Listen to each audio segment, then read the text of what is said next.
এই যে দেখতে পাচ্ছেন, আসলে আপনাদের মাঝে কি বলবো, আমাদের আসলে বাসিয়ার একটি সংগঠন ছিল পুরানা। আমরা বাসিয়ার ভাঙ্গার পরে তারপরে একটি বিও মিডিয়া বিশ্বনাথে এই যে আমাদের শুরু হয়েছে। আপনারা যদি সবাই একটু যারা দেখতেছেন লাইভ কমেন্ট শেয়ার করবেন। তো আমাদের মাঝে একজন গণী ব্যক্তি, আসলে সিলেটের গর্ব, আমি কি বলবো, অসাধারণ আমাদের এখানে আসার জন্য সেই এস এম শরীয়তুল্লাহ স্যারকে। আসসালামু আলাইকুম স্যার, আপনি কেমন আছেন? ওয়ালাইকুম আসসালাম ওয়া রাহমাতুল্লাহি ওয়া বারাকাতুহু। ভালো আছি, খুব ভালো আছি। ভালো আছেন? তো আমাদের এই যে মিডিয়ার অফিসে আসলেন, বিও মিডিয়া বিশ্বনাথে আসলেন, কিরকম আমাদের অফিসটা আসলেন, কিরকম আপনি একটু বলতেন যদি। জি, আমার কাছে খুবই ভালো লেগেছে, কারণ এই মিডিয়া ব্যক্তিত্ব মানুষদের পাশে বসায় আমার অনেকই আনন্দ লাগছে।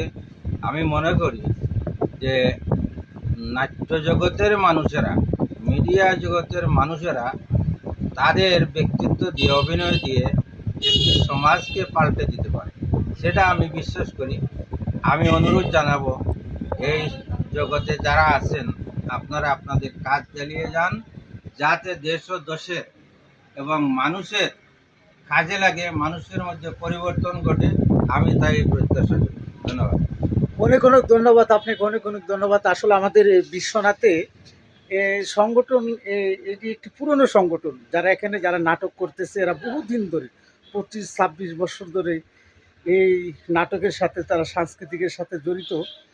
তো আপনাকে অনেক অনেক ধন্যবাদ। আসলে আপনাকে আমরা পেয়ে অনেক কি বলবো, বলার ভাষা নেই।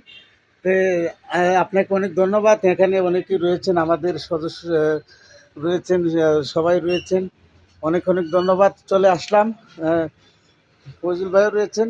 আমি শুনেছি আপনি একজন লেখক। আপনার কাছে আমাদের একটা দাবি, আপনি খুব ভালো উপন্যাস লেখেন, শুনেছি গানও লেখেন। আমাদের যদি কয়েকটি নাটক আপনি যদি আমাদের একটু সহযোগিতা করেন, যে কথাই রয়েছে, দশে মিলে করি কাজ, হারি জিতে নাহিলা দশের লাঠি একে বুঝা। আপনি কি আমাদের সাথে আছেন? অবশ্য অবশ্য আমার সমূহ প্রস্তুতি, সমূহ বিষয়াদি এবং সার্বিক সহযোগিতা আপনাদের পাশে থাকবে, ইনশাল্লাহ আছি, সবসময় থাকবে। অনেক অনেক ধন্যবাদ। সম্মানিত দর্শক, বিও মিডিয়ার পক্ষ থেকে আমি রফিকুল ইসলাম, খুদা হাফিজ।